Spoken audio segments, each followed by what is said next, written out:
I've never told this story out loud, not in full. I've hinted at it, journaled about it in pieces, even talked around it with therapists. But the truth is, no one who's heard the full story ever speaks to me again. I don't blame them, because once you hear it, something starts watching you too. So, if you're reading this, remember that I tried to warn you. The crows, they remember everything. The house is real. It stands at the edge of Ashlock Hill in northern Pennsylvania, far from main roads and surrounded by too much forest. It's an old Victorian manor, gray, 3 stories high, tall, thin windows, and a widow's walk no one ever dares step onto anymore. But its most disturbing feature isn't architectural. It's the birds. Crows. Hundreds of them. They circle it endlessly. Day, night, zen, snow. They never land. They never leave. They don't call like normal crows. They make clicking noises. Short bursts of sound, like knuckles cracking, or like nails tapping on glass. They follow you with their eyes if you get too close. And if you go inside, that's when the real horror starts. I didn't go to Ashlock House for fun. I was hired. My name is Ellis Morgan. I'm a property researcher and legal archivist. You know those weird old mansions that get handed down through families, but the paperwork is all screwed up? I track the original deeds, taxes, and wills so the state doesn't auction off cursed land to some unsuspecting millionaire. Ashlock House came to me in a stack of flagged parcels from the state register in 2022. What was weird wasn't just the amount of open legal disputes. It was the number of deaths associated with the house. 7 former owners, all within the last 50 years, had died within 3 months of moving in. Some were violent. Some disappeared. A few were ruled as strokes or aneurysms, people in their 30s and 40s. Even more unsettling, no one had lived there longer than 90 days since 1969. My job wasn't to debunk the stories. It was to make the property clean for reassignment. So I drove up there with my camera, clipboard, and flashlight. One weekend. That was the plan. Take inventory. Photograph the house. Write my report. I never expected to stay longer. I never expected it to try and keep me. The house was worse than the photos. Cold even in the June heat. Windows darkened with grime. Paint peeling off the porch railings like sunburned skin. A smell of mold and dry rot leaked from every open seam. But the birds. The moment I stepped out of my car, I noticed them. A thick ring of crows above, slowly turning clockwise. Not screeching, just circling. Their silence was worse than any scream. I tried to ignore them. I've worked on creepy properties before. Hell, one of them had bats living in the chimney.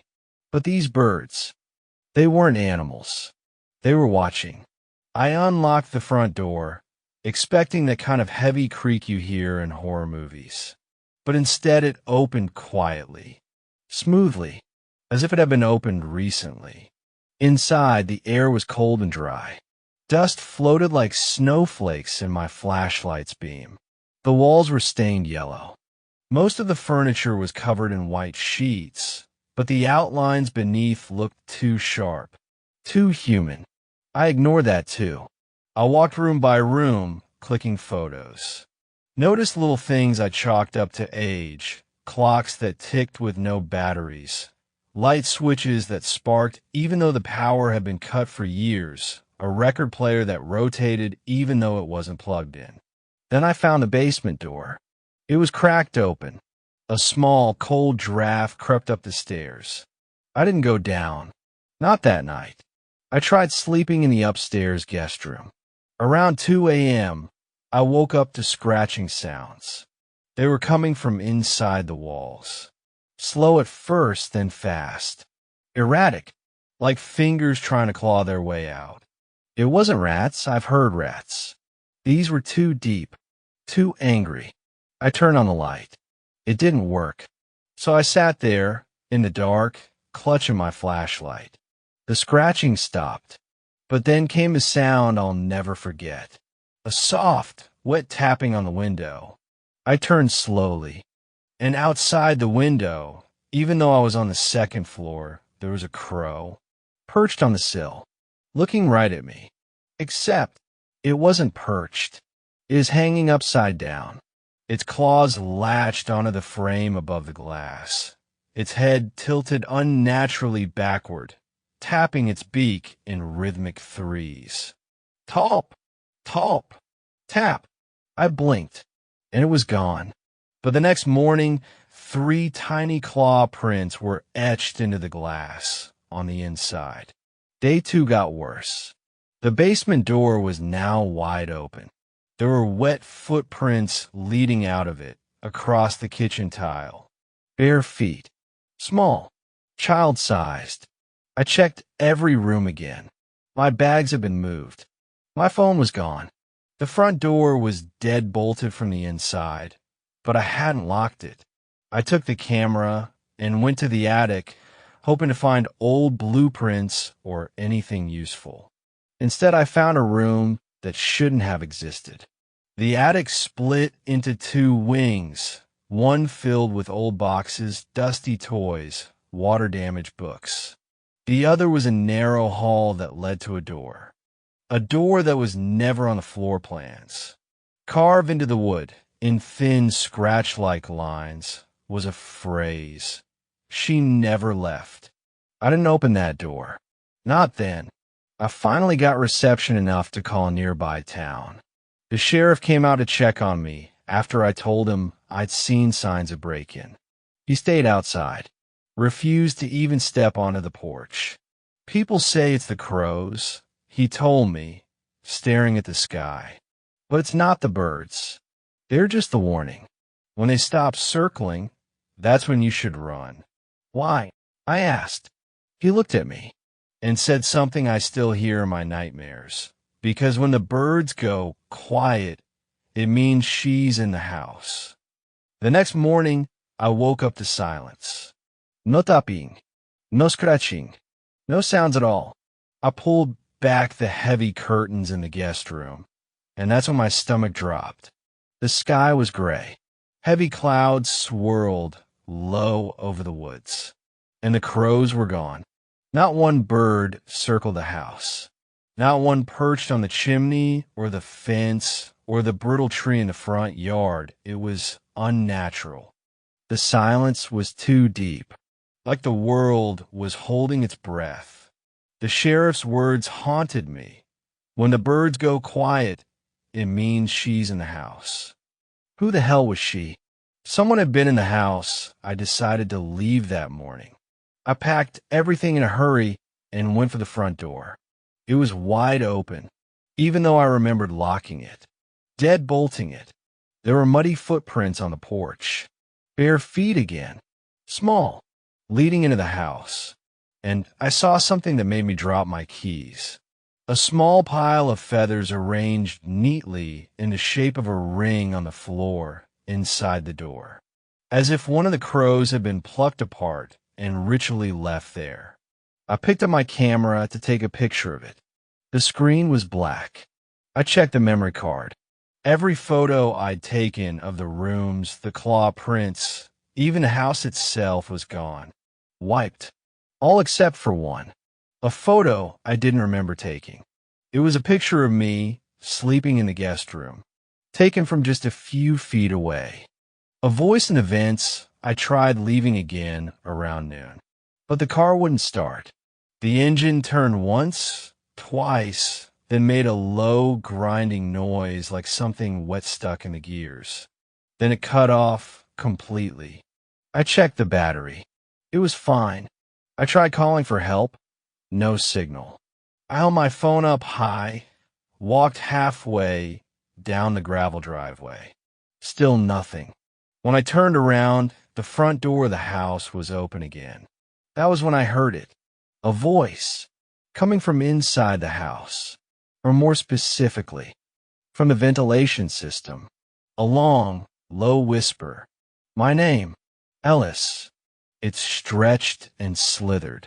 Not like it was spoken, but breathed. I stood there, frozen. Ellis, help me. Then, a sudden loud crash from inside the house. Like a mirror shattering.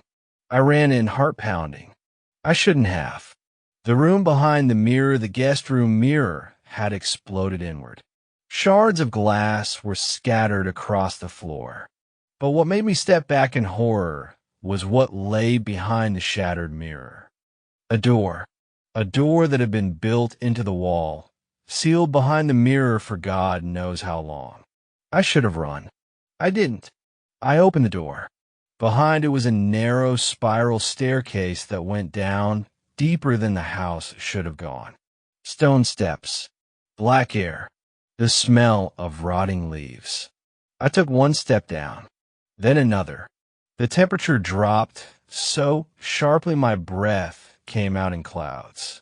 I was halfway down when I heard the click of nails on stone. Coming up the stairs, I turned and bolted.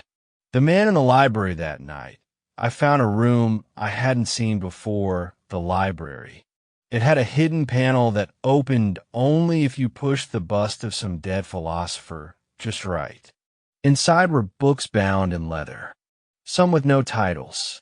One of them had a family tree drawn on the inside cover. The name at the top? Madeline Wren. There was a note beside the name. Do not say her name aloud. She knows when it's spoken. The dates listed, born 1886. Died? I started flipping through the rest of the book. Photos were glued inside, grainy, black and white images. Of the house, of the crows, of people in long coats and funeral veils. One photo was labeled, "The Last Family Who Lived." Every face had been scratched out, except one. A woman in a long black dress, standing on the widow's walk. Her face was blank. Not scratched, blank. No features. Just pale, stretched skin where eyes and mouth should be. I turned the page. There was another photo. Of me. Same clothes. Same look of horror on my face. Only I hadn't taken that photo. And I had never stood where it was taken by the attic window. The timestamp at the bottom corner, tomorrow's date. Whispers in the floorboards that night. The house came alive. Not in the dramatic, movie-style way with thunder and slamming doors. It was more subtle, more cruel. The walls creaked in rhythms that sounded like breathing. The floors groaned and pulsed underfoot like muscles stretching. In the bathroom mirror, my reflection didn't match my movements. It smiled when I didn't. Its eyes flicked to something behind me. There was nothing there when I turned, but the reflection kept watching. I ran to the door, still won't open. I tried every window nailed shut. My phone battery, dead. My flashlight, flickering. And always, the whispering, through the vents, behind the walls, under the floor. Ellis, help me. She's coming. The painting that watches, there was one room I hadn't entered yet. At the very top of the house. The widow's room. At the end of a narrow hall with slanted ceilings, there was a door painted black. It was colder here. The doorknob felt like ice. I opened it. Inside was a single chair facing the window, and a large painting above the fireplace. A painting of a woman in black, veiled, standing in a field of birds. Behind her, the house. Her face was turned slightly to the left. I looked around. Dusty, empty, nothing unusual. But when I turned back, the painting had changed. The woman was now facing straight forward, looking directly at me. I backed out of the room, shut the door. I heard a soft click as it locked itself. The ring of feathers, the last thing that happened that night. I went to lie down in the guest room, afraid to even close my eyes. When I pulled back the covers, I froze. There was a perfect ring of black feathers on the bed. Inside the ring, carved directly into the mattress with what looked like a claw or knife, were 5 words. You slept through her. The air smelled like blood. I woke up to the smell of copper. It was thick in the air, raw and sharp. My eyes burned. My mouth was dry. And something was different. The house wasn't quiet anymore. It was breathing.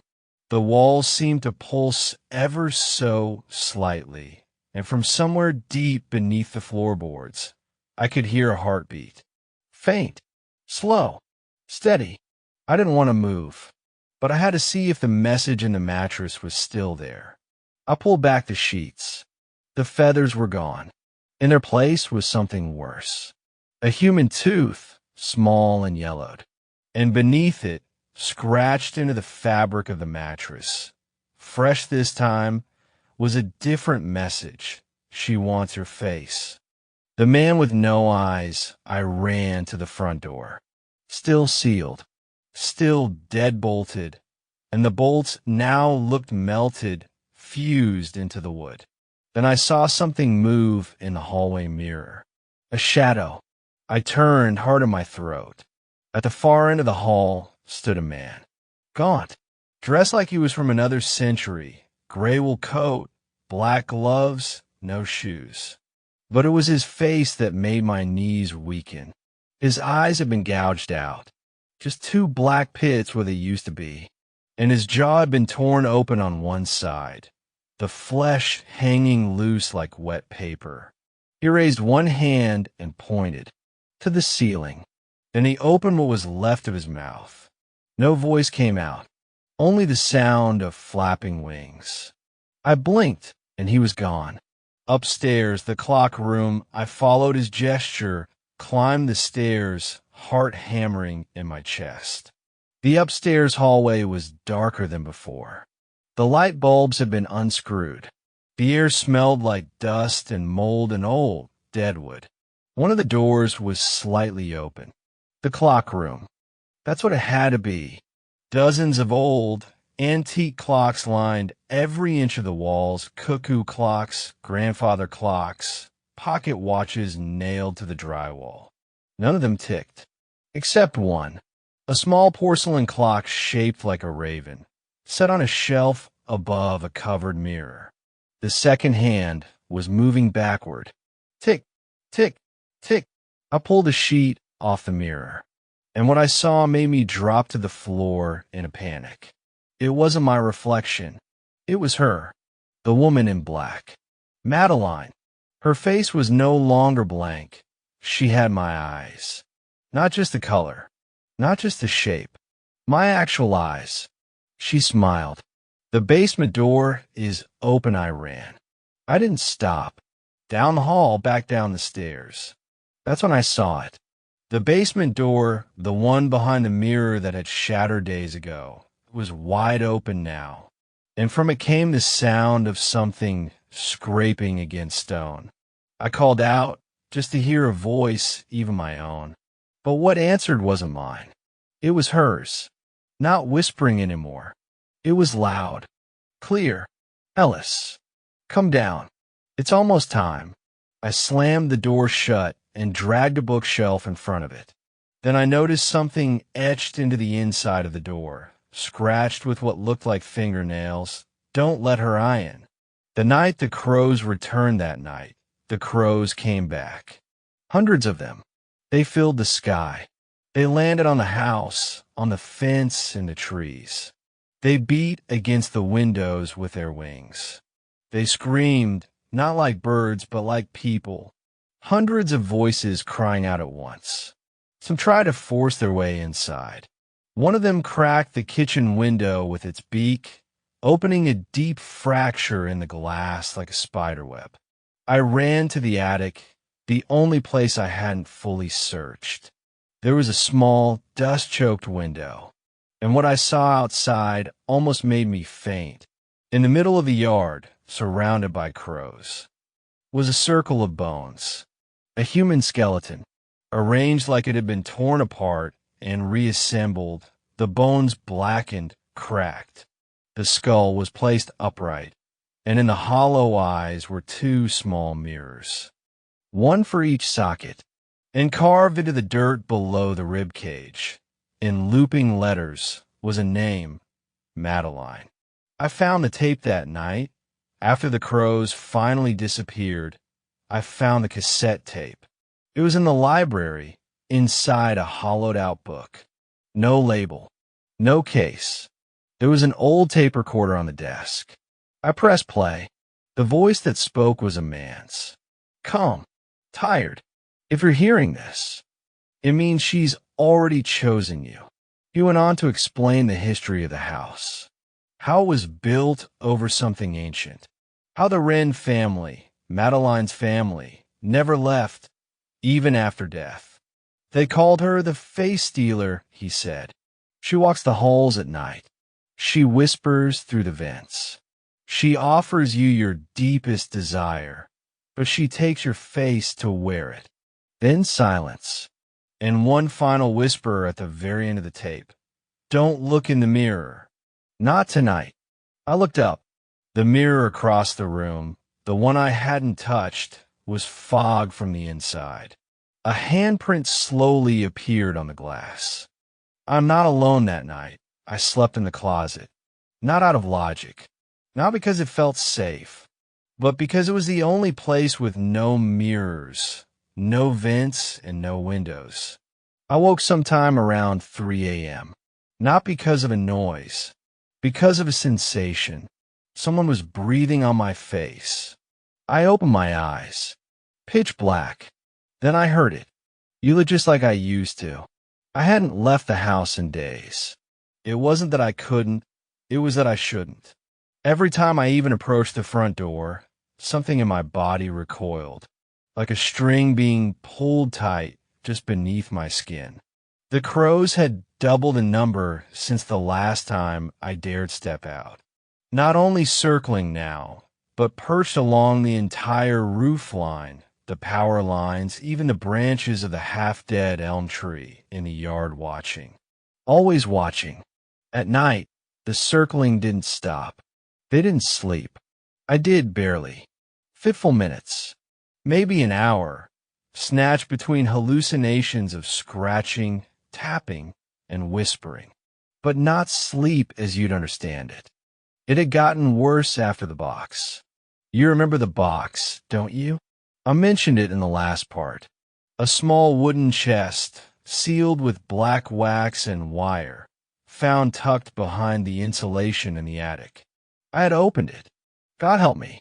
Inside, nestled in old red velvet, had been something that looked like a bird's skull but twisted, wrong. Too many eye sockets. Too many teeth. Teeth. I should have burned it. Buried it. Anything but what I did. I left it out. On the morning of the fourth day, I woke to a sound like sobbing from the kitchen. I thought it might have been the pipes at first. The house is old, the kind of old where the walls settle like groaning bones. But this was wet and human. I stepped out of bed and my feet touched damp wood. The floorboards were soaked beneath me, and the entire upstairs hallway had grown slick, covered in a sheen of condensation that hadn't been there the night before. The air was thick with the scent of mildew and something. Metallic. When I reached the top of the stairs, I stopped cold. Every family photo on the wall had changed. My grandmother's face was missing in one, replaced by black feathers that grew out of her collarbones and poured upward like a plume of smoke. My father's portrait had no eyes, just empty sockets weeping dark streaks that ran down the glass. My own high school photo had changed completely. My mouth was wide open, mid-scream, with a crow claw pulling at the corner of my lips from inside the frame. I couldn't breathe. Something clawed at my ribs, not physically, but like grief, like a memory being ripped away before I could remember it.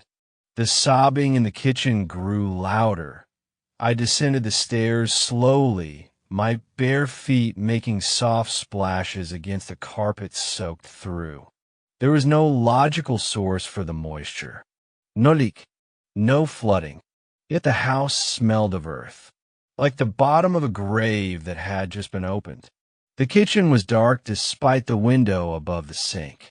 And there, in the center of the floor, was a small pile of feathers. Still wet. I should have run. But instead I knelt. The feathers moved. Not just rustled. Shifted like they were hiding something beneath. Something breathing. I reached out before I could stop myself, hand trembling, and peeled them back. Underneath was a human molar. Still bloody. Another laying next to it. Then a third. I backed up so fast I knocked into the fridge. The metallic hum of the appliance vibrated through my bones. My eyes went to the ceiling instinctively, and there they were. Dozens of tiny footprints, black and oily, bird feet, scattered along the ceiling like soot, some fresh, others smeared as if something had been dragged across. One trail led to the far corner, directly above the pantry. That was when the cawing began. Not outside, inside the walls. I didn't sleep that night. I couldn't. The light stayed on, every one of them. Not that it helped. Shadows moved when I turned my head. The crows no longer circled. They watched from the windows now. One on every sill, lined up like sentries. Their eyes shimmered like wet ink. Their beaks sometimes clicked like teeth grinding. I found another tooth in the upstairs sink. A molar again. Not mine. At 3:03 a.m., the lights flickered. Then a sound came from the bedroom closet. A low, guttural groan, like what being pushed to scream. When I opened the closet door, there was nothing but clothes. Then, from inside the fan vent above the closet door, I heard it, my name. Daniel. Drawn out. Thin, like it had traveled through water. A woman's voice. Familiar, almost, but laced with static. I slammed the door and pushed a chair against it. My phone rang immediately after. Caller ID. Unlisted. I didn't answer. The next morning, I checked outside. The crows had left one of their gifts again. This time on the porch was a small bird skull, not one of theirs, though. It was human-shaped, not baby-sized, miniature, like something that never should have existed. Etched into the porch railing beneath, it were 4 simple words. The flesh knows her. I don't know what it means, but the flesh. It has started to know. My skin itches constantly, not from bugs, from the inside, like feathers growing where there shouldn't be any. I've scratched until I bled. I write all this because I don't know how much longer I can keep it together. Something is moving in this house, beneath it, above it, through the very walls. And I swear to you, something lives in the attic now. I hear it dragging itself across the rafters at night. The crows don't leave anymore. They just keep circling. My reflection no longer mimics my movements. There's a shadow in the bathroom mirror that waits for me to blink. And last night, I found a new message scratched into the condensation on the window. Feed her back. I think I lost time last night. I'm not sure when it started. Maybe around 11 p.m., when I was sitting on the couch trying to drown out the tapping from the vents with a looping YouTube video of ocean waves. It might have been the weight in my chest or the rising pressure in my ears that warned me something wasn't right. What I do know is that when I came to, I was standing at the attic door with my hand on the pull string, and it was already open, the ladder extended on its own. The attic entrance stared at me like an open mouth in the ceiling, ringed in darkness, and I could feel a cold draft coming from above, unnatural for this time of year. Not just cold, rock cold, like the breath of something long buried. And in that air, a scent that I can only describe as scorched feathers and dried blood. But worst of all, my hands were covered in black. Not ink, not paint. Feathers. Soft, downy black feathers. Stuck to my palms with something sticky and red. I don't know where they came from. The house was quiet. Too quiet.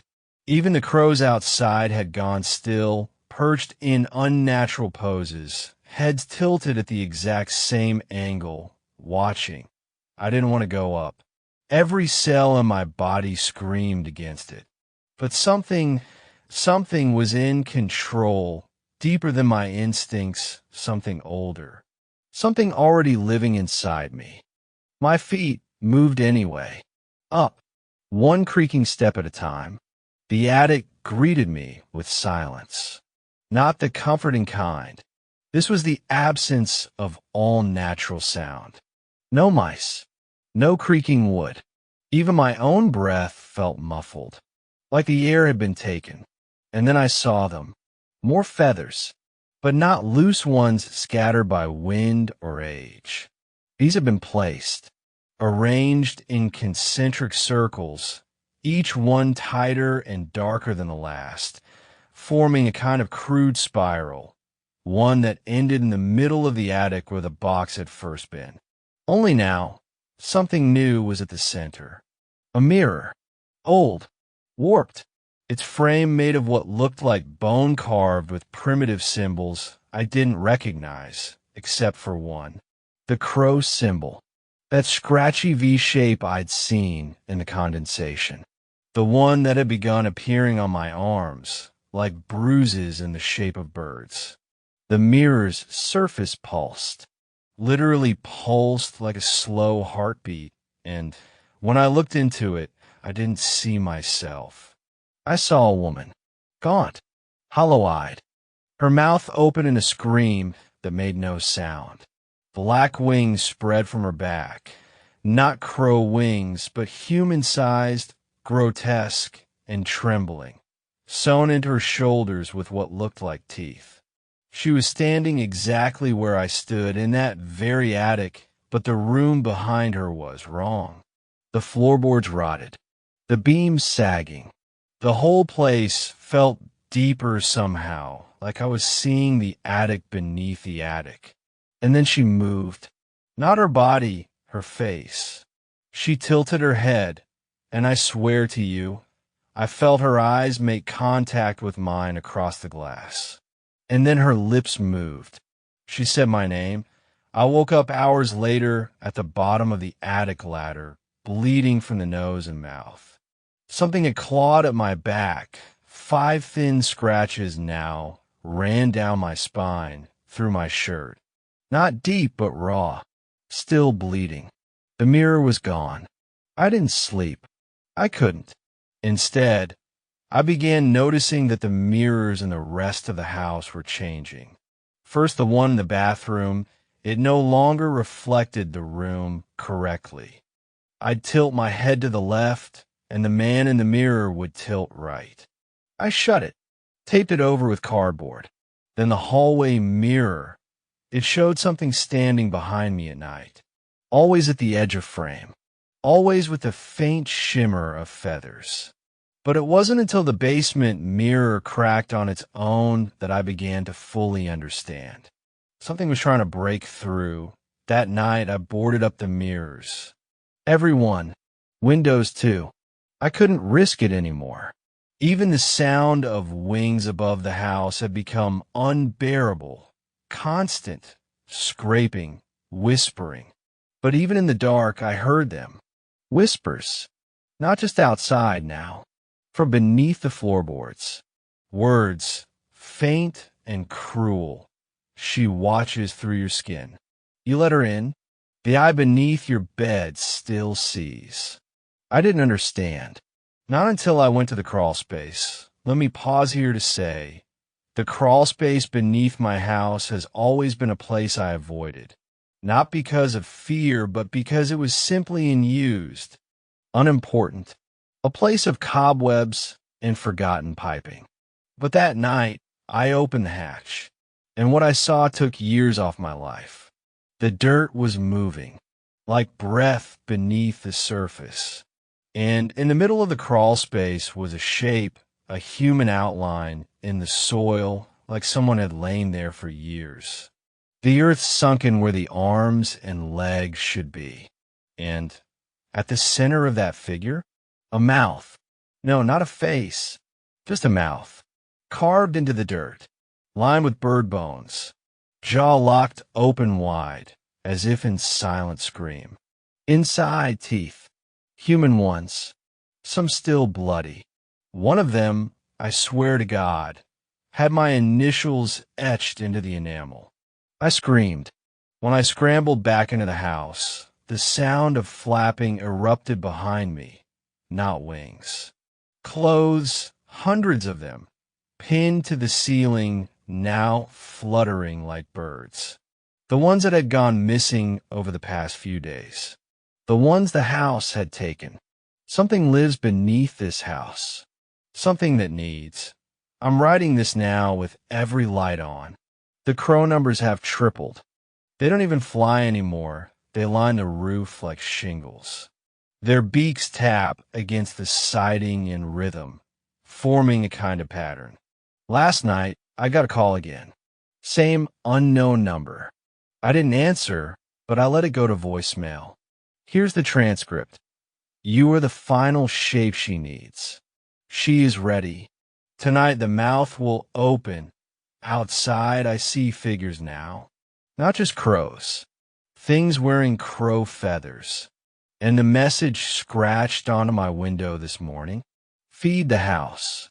I think I know what that means. I think it wants me next.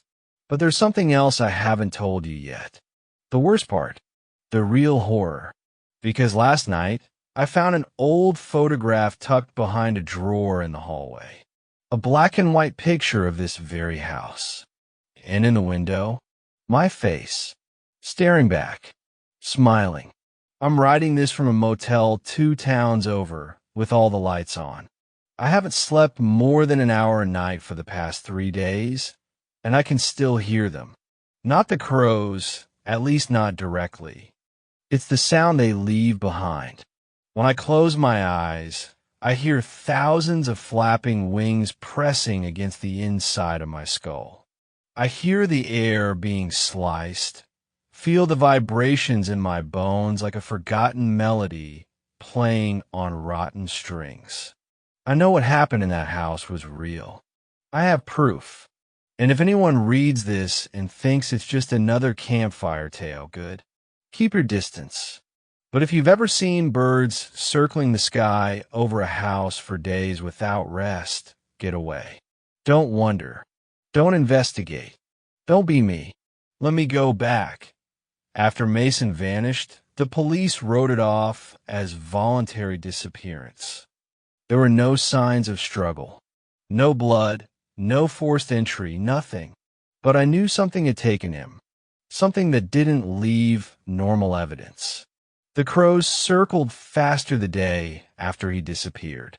The sound was unbearable if you stood too close to the house, like 100,000 tiny scissors cutting through the wind.